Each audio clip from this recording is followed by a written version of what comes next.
খাজা আনোয়ার বের এলাকার জমিদার ব্রজেন্দ্রলাল দাসের জমিদারিত্ব বহু শতাব্দী আগে শেষ হয়ে গেছে, কিন্তু তার সাধের জমিদার বাড়ি এবং ঠাকুর দালান আজও তার সাক্ষী বহন করে চলেছে। নিঃসঙ্গ অসহায় ঠাকুর বাড়ি জরাজীর্ণ চেহারা নিয়ে দাঁড়িয়ে আছে অতীতের স্মৃতি বুকে নিয়ে। দালান আছে, ঘর আছে তার হাড় জিরজিরে চেহারা নিয়ে। নিস্তব্ধ সকাল কিংবা দুপুরে পাখিদের আশ্রয়স্থল এই বসত বাড়ি।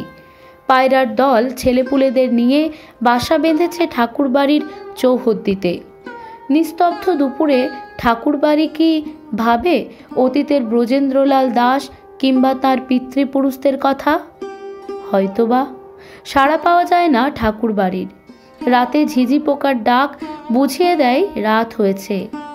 আজও কি দালান বাড়ির আনাচে কানাচে ঘুরে বেড়ায় স্মৃতি বিজড়িত দাস পরিবারের পিতৃপুরুষেরা? উত্তর নেই। কে দেবে উত্তর? ঠাকুর বাড়ি সাড়া দেয় না, নিঝুম হয়ে খাঁ খাঁ দুপুরে একাকী দাঁড়িয়ে থাকে। তবে পাশের জমিদার বাড়িতে আধুনিকতার ছোঁয়া লেগেছে। এখনও বসবাস করছেন বর্তমান বংশধরেরা। এটাই বিস্ময়কর। বাংলার বিভিন্ন জমিদার বাড়ি যখন খাঁ খাঁ করছে, তখন এই জমিদার বাড়িতে রয়ে গেছেন ব্রজেন্দ্রলাল দাসের বংশধরেরা। এটাই বা কম কিসের?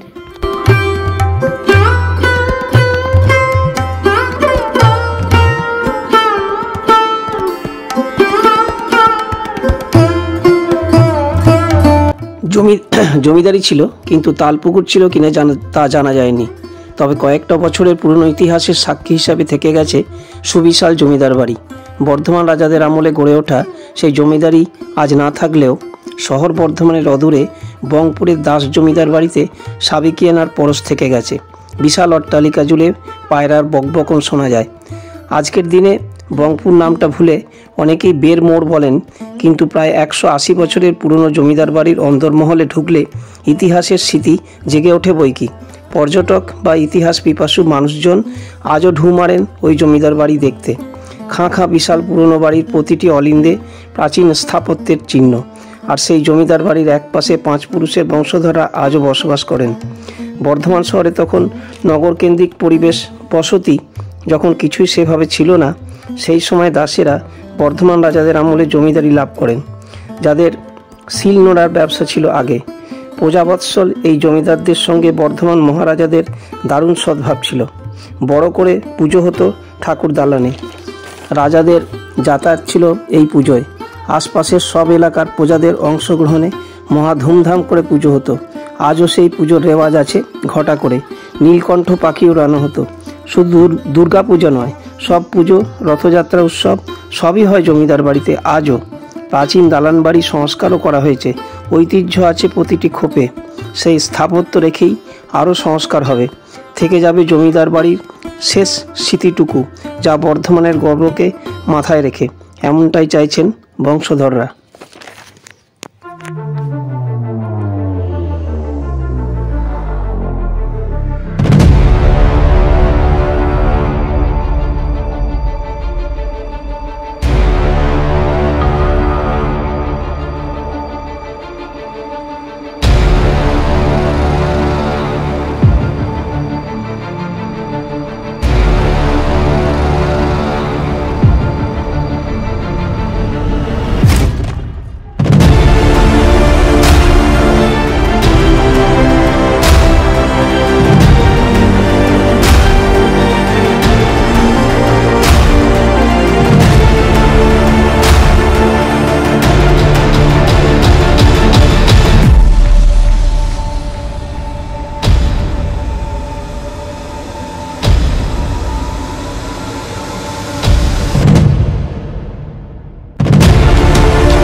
বর্তমানে বেশ কয়েকটি দুর্গা পুজো এবং পূর্ণ দুর্গা মন্দির আছে।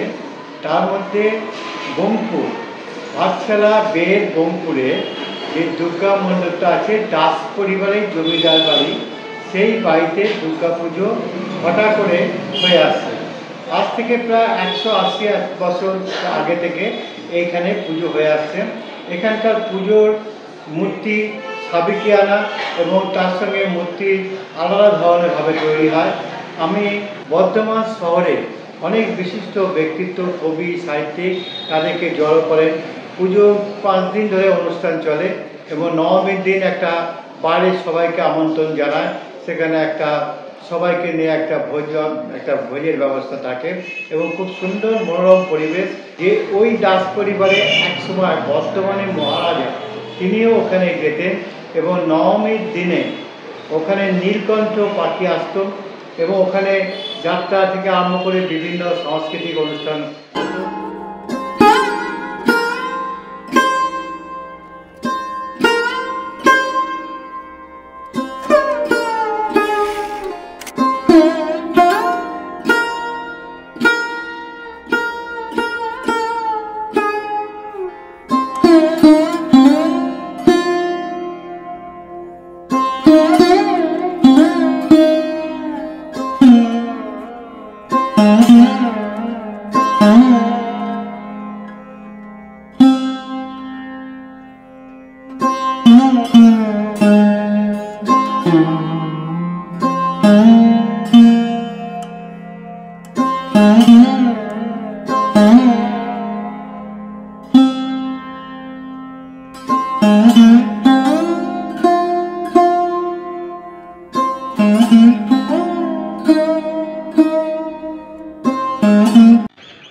কত বছরের পুরনো? এটা হচ্ছে আপনার 170-80 বছর। ঠাকুর বাড়িটা হচ্ছে 150 বছর, মানে 150 বছর পুজোটা হচ্ছে। তার আগে থেকে 2-5 বছর আগে থেকে। আপনি কত নম্বর পুরুষ? আমি হচ্ছে 5 নম্বর পুরুষ। আর প্রথম জমিদার কে ছিল তাহলে? প্রথম জমিদার ছিল ব্রজেন্দ্রলাল দাস। ব্রজেন্দ্রলাল দাস। আচ্ছা। তার বাবা ছিলেন মাখনলাল দাস। জমিদারিটা উনিও জমিদার ছিলেন, ব্রজেন্দ্রলাল দাসের আমলে শেষ হয়ে গেছে। আচ্ছা, শেষ। তার ছেলে ব্রজেন্দ্রলাল দাসের ছেলে ছিলেন আপনার দুর্গাচরণ দাস, একটাই ছেলে ওনার। আর দুর্গাচরণ দাসের দুটো ছেলে, বীরেশ্বর দাস আর শিবশঙ্কর দাস। আচ্ছা। বীরেশ্বর দাস এখন মারা গেছেন। আচ্ছা। বছর 6 হলো। উনি কত নম্বর পুরুষ ছিলেন? যিনি মারা গেছেন উনি হচ্ছে 5 নম্বর। আচ্ছা। আমি 6 নম্বর। আপনি 6 নম্বর তাহলে। আপনারা এখনো এই জমিদার বাড়িতে থেকে গেছেন আপনাদের পূর্বপুরুষ? সবাই এখানেই আছে, এই বাড়িতে আছে। এটা আমাদের এখানেই থাকেন সব? হ্যাঁ, এখানে থাকে। এটা আমাদের ঠাকুর বাড়ি, আর আমাদের মেন বিল্ডিং হচ্ছে পাশে। মানে নতুন করে করেছেন? হ্যাঁ, ওইটাও অনেক বছর আগেকার। এবার নতুন করে করেছেন। হ্যাঁ, হয়েছে, কিছুটা ভেঙে নতুন করে করেছি। আচ্ছা। দুর্গাপুজো হয় প্রত্যেক বছর, মা আসেন। দুর্গাপুজো, লক্ষ্মী পুজো, কালী মন্দির অন্য জায়গা আছে একটা, ওখানে কালী পুজো হয়। 12 মাসে সবই। মানে আপনারাই করেন তো? বারোয়ারি নয়? না, বারোয়ারি নয়, আমরা নিজেরাই করি, নিজেদের পকেট থেকে। আমাদের কোনো পুজোর কোনো অ্যাসেট নেই, কিছু নেই। যেরকম অনেক গণিত বাড়ি আছে, একটু অ্যাসেট আছে, আমাদের সব কিছু নেই অ্যাসেট। পুরো নিজেদের পকেট থেকে, ফান্ড থেকে করা হয় পুজোটা। আমাদের সব বাড়িতে সব পুজো হয়, শুধু জগদ্ধাত্রী পুজো ছাড়া। সব পুজো, রাস থেকে আরম্ভ করে সব, রথ থেকে আরম্ভ করে সব হয়, শুধু জমিদারির সময় থেকে হয়ে আসছে। হ্যাঁ, এটা উনি তখন থেকেই হয়ে আসছে। এই সংস্কারের কি ব্যাপারে কিছু ভেবেছেন? সংস্কারের কথাবার্তা চলছে। সংস্কার তো এটা 1-2 লাখ টাকা কাজ, মোটামুটি 50 লাখ টাকা কাজ আছে। কম করে টাকা যাক কি হয়, নিজেদের মধ্যে আলোচনা চলছে। সরকারি ভাবে কোনো ইয়ে করেছেন? না, আমরা সব কিছু করিনি, যেহেতু আমাদের পৈতৃক বাড়ি, পৈতৃক সম্পত্তি। নিজেরাই ভাবছি যে কোনো একটা অ্যাসেটকে বিক্রি করে দিয়ে 50 বা 60 লাখ বা যাই খরচ হোক, সেটা এখানে অতীতে কোনো সিনেমা শুটিং বা অন্য কিছু হয়েছে?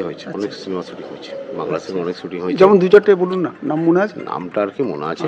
বর্ধমান রাজাদের সঙ্গে আপনাদের কি রকম সম্পর্ক? বর্ধমান রাজাদের সম্পর্ক ভালো, শুনেছিলাম। যা দাদু তার বাবার সাথে সম্পর্ক খুবই ভালো ছিলেন। ওটা কোন রাজার আমলে বলতে পারবেন? ওটা শেষ যিনি ছিলেন, আচ্ছা, ওনার আমলে। আপনাদের অরিজিন কি মানে অন্য জায়গা থেকে এসে করে জমিদারি? হ্যাঁ, আমরা নাকি শুনেছি দেখি যে প্রথম ব্যবসা করতেন, মানে ব্রজেন্দ্রলাল দাসের বাবা মাখনলাল দাস প্রথম যখন এসেছিলেন, তখন ওই শিল নোড়ার ব্যবসা করতেন, আর পেতল এইগুলোর ব্যবসা করতেন। আচ্ছা। পেতলের হাঁড়ি, কড়াই এসবের ব্যবসা করতেন। তারা কি বর্ধমানের লোক ছিলেন? হ্যাঁ। আচ্ছা। আর উনি ব্যবসা করতেন কলকাতা। ওনার শুনেছিলাম নাকি ছিল তখন বড়বাজারের বুকে, তখন আজ থেকে প্রায় ধরুন 200 বছর 250 বছর আগে। তখন দোকান ছিলেন কলকাতা, আর লোহা পেতলের বিশাল বড় ব্যবসাদার ছিলেন তখন শুনেছিলাম। আপনাদের জমি জমা আছে এখনো? হ্যাঁ, জমি জমা আছে। আচ্ছা, কোথায় আছে? এইখানে জমি জমা লোকাল আছে, বর্ধমান আছে, বর্ধমানের এদিক ওদিক আছে, সাইডেও আছে কিছু। আপনাদের বংশধররা সমস্ত আছেন এখানে? তাদের পরিবার? আমাদের বংশ বেশি বড় নয়, খুব একটা বেশি বড় বংশ নয়। মানে বাইরে কেউ যায়নি এখন? না, বাইরে কেউ যায়নি, খুব একটা বেশি বড় বংশ নয়। বাবার যেরকম শিবশঙ্কর দাস, আমি একটাই ছেলে, এক ছেলে এক মেয়ে। হ্যাঁ, শিবশঙ্কর দাস মেয়ের বিয়ে হয়ে গেছে, মেয়ে বোন এখন থাকে আপনার আহমেদাবাদের ওইদিকে, জামাই সার্ভিস করেন।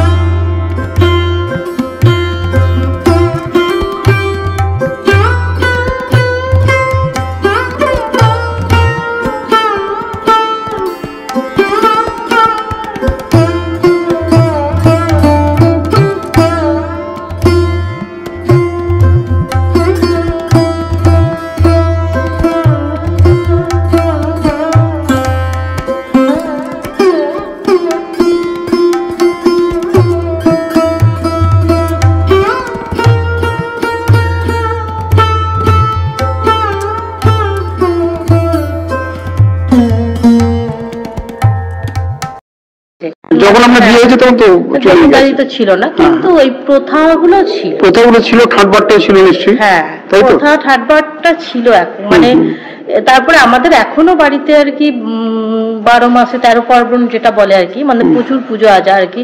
আমাদের বৈশাখ মাস থেকে একেবারেই পরের চৈত্র মাস পর্যন্ত প্রচুর পূজা আজা হয় আমাদের বাড়িতে, যেমন রাস হয়, রথ হয়, দুর্গা পুজো, কালী পুজো, লক্ষ্মী পুজো, সরস্বতী পুজো, মানে কোনো পুজোই বাদ নেই, মানে তো সমস্ত পুজো আজা লেগেই আছে। এইসব রীতিনীতি তো এখনো পালন করতে হয়। 12 মাসের লক্ষ্মী পুজো, এইসব পুজো আমাদেরকে এখনো করতে হয়। এখানকার মানুষজন নিশ্চয়ই তাতে যোগদান করেন।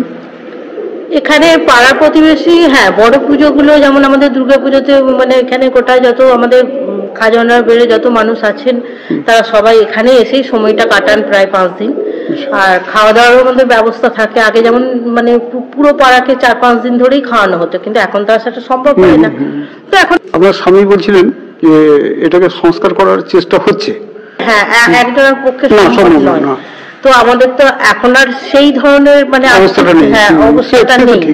তো চিন্তা ভাবনা করছি যে কিছু একটা করব, মানে কিছু যেটুকু আমাদের আছে আর কি জমি জায়গা সম্পত্তি, সেটা থেকে যদি কিছুটা করা যায়।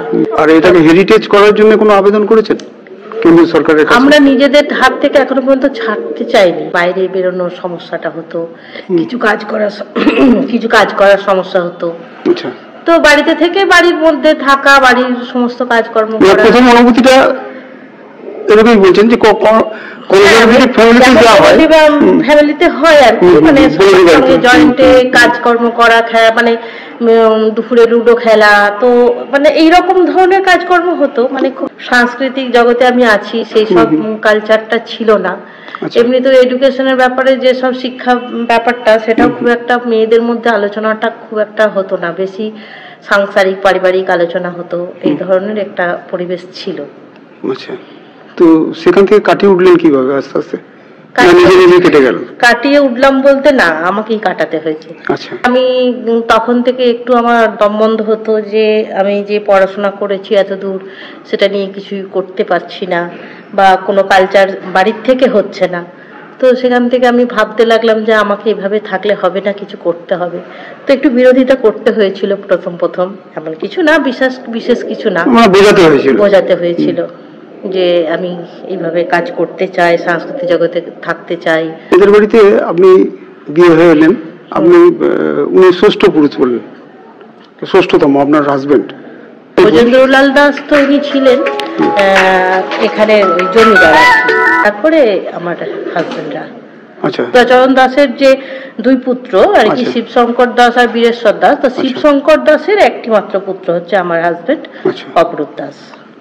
এখনকার মেয়েরা তো সবসময় শাড়ি পরে থাকতে পারে না, তো সেই সব বাড়িতেই ড্রেস আপ বলুন আর বাইরেই, মানে ধরুন আমাদের সুবিধার জন্য যে সালোয়ার পরা বা অন্য কিছু, তো সেগুলো আমি আস্তে আস্তে বোঝাতে থাকলাম। প্রথম তো বাধা হয়েছিল যে করা যাবে না, এই যাবে না। তারপরে আমি সেটা মানে প্রতিবাদটা ঝগড়াঝাটি দিয়ে নয়, মানে বারবার করে মানে বারণ করা সত্ত্বেও করছি, তখন দেখলো যে করবেই। তারপরে আস্তে আস্তে যখন সমস্ত পরিবেশটা চেঞ্জ করলাম, তখন গোটা বাড়ির মানুষই চেঞ্জ হয়ে গেল। তখন সবাই ভাবলো যে এগুলো সুবিধা, এগুলো ঠিক, এগুলো চেঞ্জ করতে হবে, আপডেট হওয়ার দরকার। আচ্ছা, আর একটা কথা বলুন, আয়নার সামনে দাঁড়িয়ে কোনোদিন আত্মম্ভরিত আসছে যে আমি জমিদার বাড়ির বউ, এরকম কিছু? দেখুন, ব্যক্তিগত যদি আমাকে বলেন, তাহলে আমি ব্যক্তিগত দিক দিয়ে খুব সরল মানুষ বলতে পারেন। মানে আমি বলবো না, শুধু আমার শাশুড়ি মা, আমার হাজবেন্ডের থেকেই আমার কিছুটা শেখা। আমি যদিও একটা মধ্যবিত্ত ফ্যামিলি থেকে এসেছিলাম, আমার বাবা মানে ব্যাংকে সার্ভিস করতেন, এটা তো বিশাল ব্যাপার। তো আমার সেই অহংকার আসেনি এই কারণেই। তো আমি আমার শাশুড়ি মা বা আমার হাজব্যান্ডকে দেখেছি যে তারা বাড়ির যে মানে পরিচালিকা, তাদের সঙ্গে একসঙ্গে বসে খাওয়া, তাদের সঙ্গে শোয়া বসা করা, বা আমার হাজব্যান্ডের যে কর্মচারীরা আছে তাদের বাড়িতে যাওয়া, তার বাড়িতে খাওয়া, তাদেরকে মানে ভাইয়ের মতো দেখা, এই ব্যাপারগুলো সহজ সরলভাবে মানুষের সঙ্গে মেশাটা দেখেছিলাম, আমার ভালো লেগেছিল। আর আমি ব্যক্তিগত দিক দিয়েও আমি খুব মানুষের কাজে উপকার করতে ভালোবাসি।